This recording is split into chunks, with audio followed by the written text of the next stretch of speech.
And can you introduce yourself to us?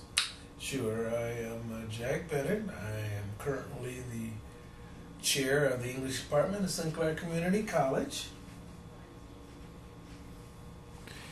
And what is your background in African American literature?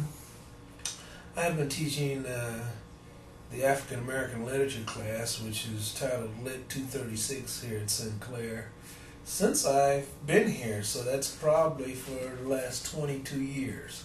Wow. Off and on, we offer the course in shameless plug here. We offer it twice a year in winter and spring.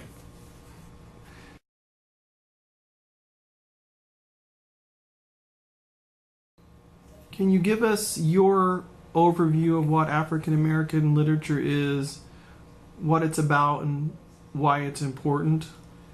Sure. For me, a window into any culture is through its literature. I believe that deep within inside the very literary genres of a particular culture, you get insight into just about anything that's happening in that country, from politics to symbolism to rituals to values, beliefs, family traditions, and so forth. And that's what I believe is embodied in the essays, oral renditions, poetry, short stories, and novels of African Americans.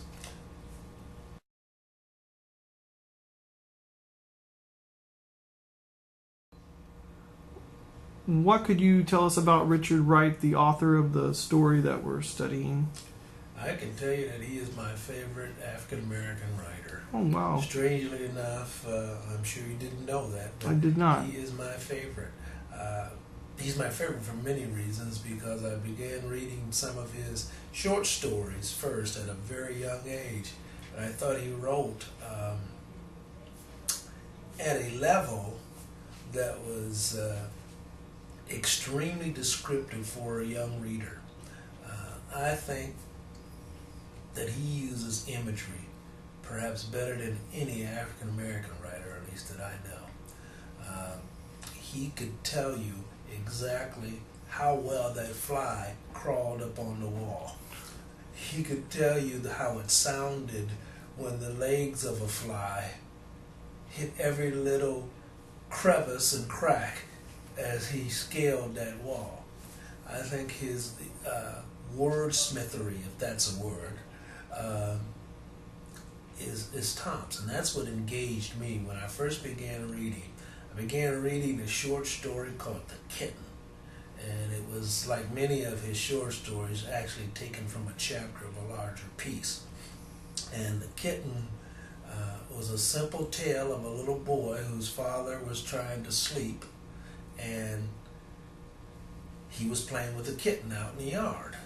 And the father yells out in the yard, tell that kitten to shut up. The kitten continues to play and whine and do what little cats do. And he finally yells, I don't care what you do with it, kill it.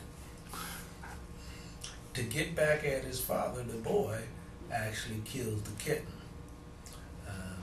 However, his mother gets wind of what the little boy has done, and how literally he has taken his father's words, and she makes him bury the kitten.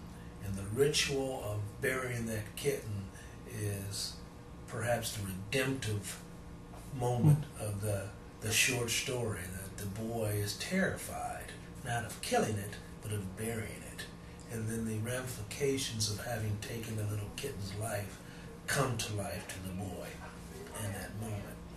It's not flowery, it's not pretty, it's extremely vivid and extremely thought-provoking.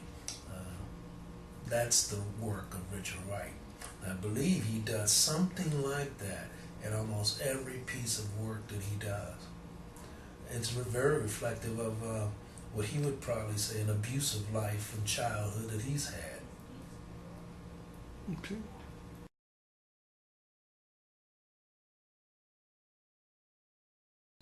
So, what are your thoughts about the story Big Boy Leaves Home? I think that first and foremost, from what I had previously said, and those who have read the short story hopefully will find the descriptive magnet of what he's talking about, how he brings you into the story because of the vast amount of descriptive and imagery that he uses. I think it's very Richard Wright-ish that the names of his characters are so real. Big Boy. They rarely have names. They have he's Big Boy, Bobo, those kind of things.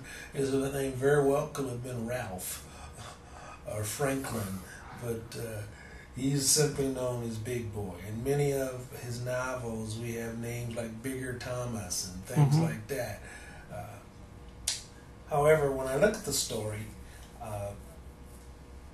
it's a continuing theme throughout some of his works about racism and youth having come face to face with it, relatively innocent youth coming face to face with racism. In this case, young boys swimming in the forbidden water hole, and the reactions to even more forbidden fruit, a white woman in this case, is brought into it. Previously, there were those who had been simply shot at for swimming in the water hole, but now we've got the taboo-ness of swimming in a place you're not supposed to be, and the entrance of a white woman seeing these young men naked. We're never told what she actually told the townspeople, but that's not even relevant to the fact that the white man has been shot, and a white woman has actually become involved. The lynching/burning is a common event that seems to have a thread through some of his novels and short stories. It brings to mind a poem that I found and I like very dearly that Richard Wright wrote. And he didn't write very many poems, but he wrote a poem called Between the World and Me. And that poem in itself is a descriptive rendition of a burning. And much of the description within the poem are words that appear actually in the short story as well. I'm not going to read you the poem, but I will tell you that there's words like, we'll read a little bit. There is the design of white bones, slumbering forgotten upon a cushion of ashes. There's a charred stump of a sapling pointing a blunt finger accusingly at the sky.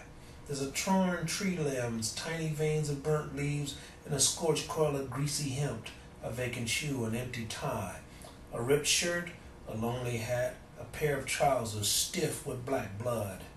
Upon the trampled grass were buttons, dead matches, butt ends, cigars, cigarettes, peanut shells, a drained gin flask, and a whore's lipstick, scattered traces of tar, restless arrays of feathers, and the lingering smell of gasoline.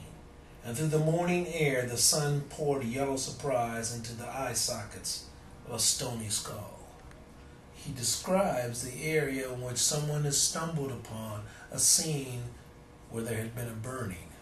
And suddenly, in subsequent stanzas within the poem, the scene comes alive, and he begins to talk about the actual events, and he ties each one of these items that I had read into the actual living scene.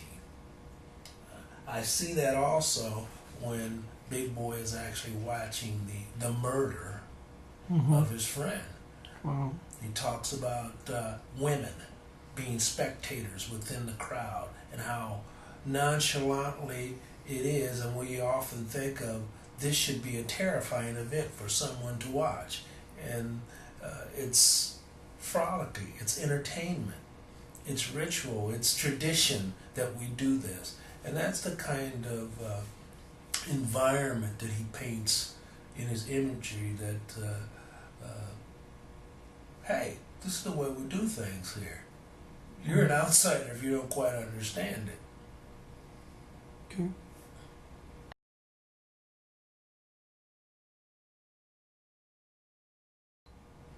How do you think this short story speaks to the modern reader? What does it have to say to the today's student?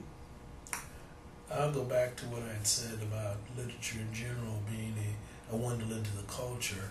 I think one should take from this definitely a sense of what is in humanity, what is in a man, a woman, or people to treat each other as such. I always think that when we see youth in various novels like this, our whole thought of youth is the innocence, and this is loss of innocence.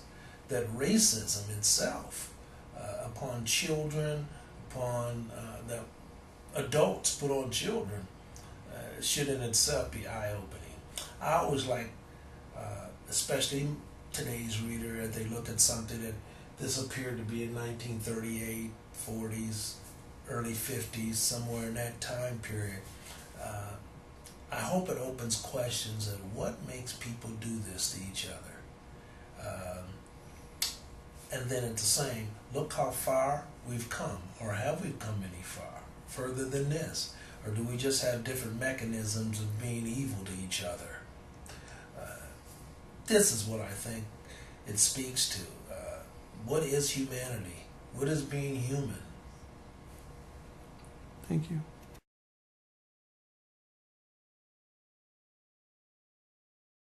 I'd like to recommend to anyone who's interested in Richard Wright to read Native Son, Black Boy, Uncle Tom's Children, or any short story by Richard Wright.